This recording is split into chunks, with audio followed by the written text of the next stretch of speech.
Bienvenue dans le tutoriel sur la création et gestion des utilisateurs et des groupes dans DocMe. Il n'y a pas de limite au nombre d'utilisateurs dans votre système DocMe. Il est suggéré de séparer les groupes selon le département ou le niveau d'accès au système.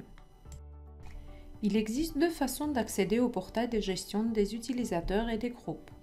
Dans la page d'accueil, cliquez sur le volet « Gérer les utilisateurs » ou, à partir de l'explorateur de fichiers, cliquez sur « Gérer » dans la barre d'outils et sélectionnez « Utilisateur » ou « Groupe ». Pour gérer les groupes, cliquez sur l'onglet « Groupe ». Cela vous conduira à la liste de tous les groupes de système. Vous trouverez ici le nom du groupe, le type de groupe, le nombre d'utilisateurs dans le groupe, la description et la date de création. Pour créer un nouveau groupe, cliquez sur le bouton « Nouveau groupe ». Entrez le nom et la description du groupe.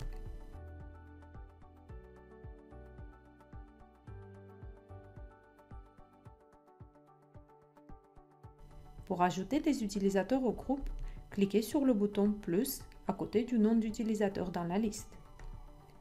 L'ajout de l'utilisateur au groupe le supprimera automatiquement du groupe dans lequel il se trouve actuellement. Cliquez sur le bouton suivant. Dans la page Droits et restrictions, toutes les modifications apportées au groupe s'appliquent automatiquement à tous les utilisateurs de ce groupe et s'appliqueront aux nouveaux utilisateurs créés dans ce groupe. Les droits système sont des fonctions qui s'appliquent à l'ensemble du système DocMe, quel que soit le classeur. Ces droits sont considérés comme des fonctions administratives et ne doivent être donnés qu'aux gestionnaires et aux administrateurs informatiques. Administration des utilisateurs donne accès aux sections gestion des utilisateurs et des groupes du système pour leur permettre de créer et de gérer les comptes d'utilisateurs et les droits d'accès. Les paramètres de connexion permettent de modifier la base de données SQL et le répertoire. Services et journaux d'audit permettent d'accéder aux journaux d'erreur, d'activer et de désactiver divers services dans le système.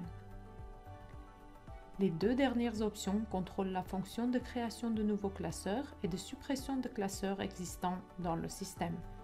Les droits d'accès permettent de gérer quels classeurs et dossiers sont accessibles et consultables. Pour donner au groupe l'accès à un classeur, cochez la case à côté du nom des classeurs. Par défaut, tous les dossiers dans le classeur seront visibles par l'utilisateur lorsqu'on donne accès au classeur. Vous pouvez modifier les droits d'accès au dossier uniquement lorsque vous modifiez un groupe existant et non quand vous créez un nouveau groupe.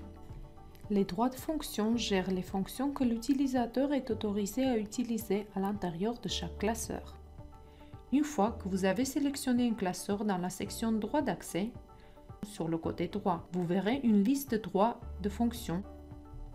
Par défaut, les utilisateurs n'ont aucun droit dans le classeur. Vous devez choisir les droits à leur donner. Cochez la case à côté de chaque fonction dans la liste pour l'appliquer à l'utilisateur pour le classeur sélectionné. Une fois tous les droits et restrictions définis, cliquez sur le bouton « Appliquer » pour enregistrer les modifications.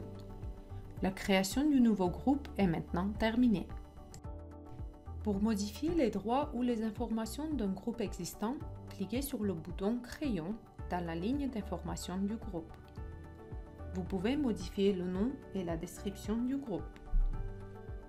Si vous cliquez sur « Droits et restrictions », vous pouvez modifier les droits pour le groupe. Gardez à l'esprit que lorsque vous modifiez les droits sur un groupe, ces droits s'appliqueront à tous les utilisateurs du groupe.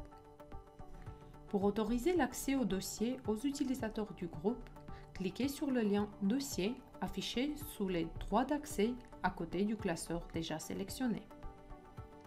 Pour masquer certains dossiers, désélectionnez ces dossiers dans le navigateur.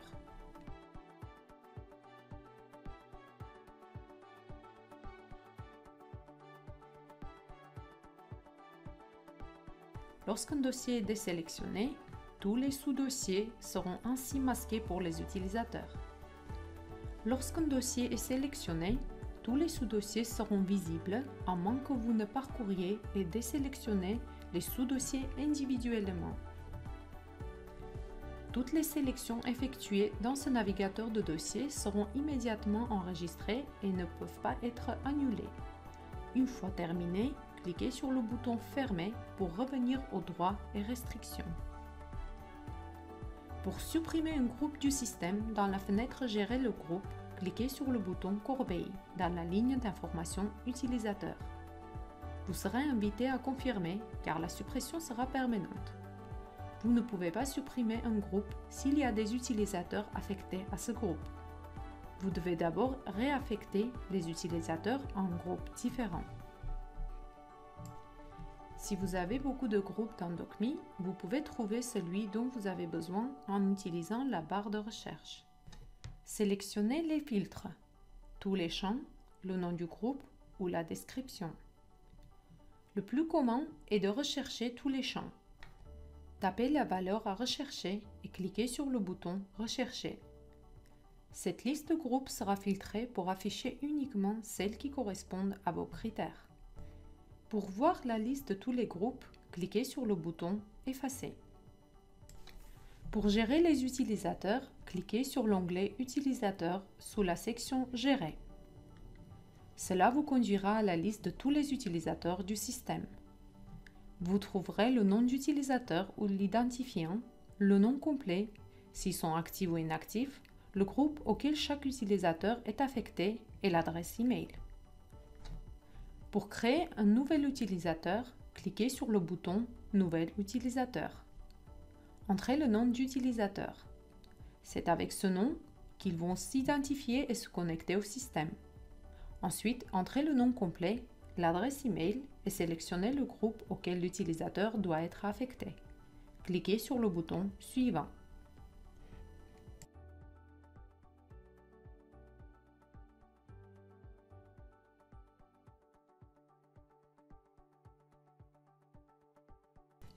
Dans la page Droits et restrictions, certaines informations seront pré-remplies ou présélectionnées en fonction du groupe auquel l'utilisateur a été ajouté. Il est suggéré de modifier ces droits sur l'ensemble du groupe plutôt que sur les utilisateurs individuellement. Si vous utilisez la fonctionnalité Groupe, cliquez sur le bouton Appliquer et la création de l'utilisateur est terminée. Si vous souhaitez ajouter ou supprimer des droits de l'utilisateur individuel, vous pouvez le faire de la manière décrite au début de la création et édition du groupe. Lorsque vous modifiez les droits sur un utilisateur individuel, ces droits supplantent les droits du groupe. Une fois terminé avec tous les droits et restrictions, cliquez sur le bouton Appliquer pour enregistrer les modifications. Vous ne pourrez pas modifier le mot de passe d'un utilisateur. Cependant, si l'utilisateur a oublié son mot de passe, vous pouvez cliquer sur le bouton Réinitialiser le mot de passe et l'utilisateur recevra un mot de passe temporaire à l'adresse email associée au compte. Lorsque l'utilisateur reçoit le courrier électronique, il doit se connecter avec le mot de passe temporaire. Puis, il sera invité à changer pour un mot de passe permanent. Cette fonctionnalité n'est pas disponible lors de la synchronisation avec Active Directory. Dans ce cas, les mots de passe sont contrôlés dans le système Active Directory et automatiquement transférés vers DocMe. Si vous cliquez sur Droits et restrictions, vous pouvez modifier les droits de l'utilisateur. Il ne faut pas oublier que quand vous modifiez les droits d'un utilisateur individuel, ces droits supplanteront les droits au niveau du groupe. Pour supprimer un compte d'utilisateur du système, cliquez sur le bouton Corbeille dans la ligne d'information d'utilisateur. Vous serez invité à en confirmer car la suppression sera permanente. Lorsque vous supprimez un utilisateur du système, les données associées à cet utilisateur restent consultables dans le journal d'audit. Si vous avez beaucoup d'utilisateurs dans DocMe, vous pouvez trouver celui dont vous avez besoin en utilisant la barre de recherche. Sélectionnez les filtres, tous les champs, utilisateurs, nom complet, groupe ou courriel. Le plus commun est de rechercher tous les champs. Tapez la valeur à rechercher et cliquez sur le bouton Rechercher. Cette liste d'utilisateurs sera filtrée pour afficher uniquement ceux qui correspondent à vos critères. Pour voir la liste de tous les utilisateurs, cliquez sur le bouton « Effacer ». En sélectionnant l'onglet « Mes droits », vous pouvez voir les classeurs sur lesquels le compte actuellement connecté dispose de droits. Si vous cliquez sur le classeur dans la liste, vous verrez apparaître une liste de droits de fonctions. Ce sont les fonctions disponibles pour votre compte sur ce classeur spécifique. S'il n'y a rien sous les droits de fonction, ce classeur est configuré pour être un classeur en lecture seul pour vous et vous ne pourrez que rechercher et consulter les fichiers.